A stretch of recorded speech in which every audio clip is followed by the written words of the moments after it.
એકરનું જંગલ, 30 બુલડોઝર, મોર, હિરણ, પક્ષીના બધાના ઘર ઉજાડી નાખ્યા.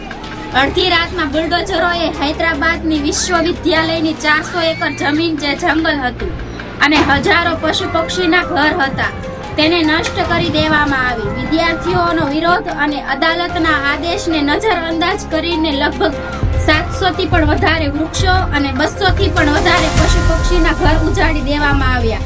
આપણું રાષ્ટ્ર પક્ષી મોરના આવા દર્દભર્યા અવાજ સાંભળીને આત્મા કાપી ઉઠે છે.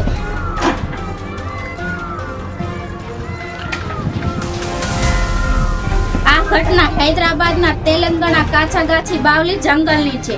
જંગલ કાપવાની જાહેરાત બાદ હૈદરાબાદના લોકો રસ્તા પર ઉતરી આવ્યા અને વિદ્યાર્થીઓ અને પર્યાવરણ કાર્યકર્તાઓનું કહેવું છે કે જો આમ થયું તો જાનવરોની સાથે સાથે પર્યાવરણને પણ નુકસાન થશે. વિરોધ બાદ હવે કેસ કોર્ટ સુધી પહોંચી ગયો છે અને જંગલ કાપવાના નિર્ણય પર રોક લગાવવામાં આવી છે.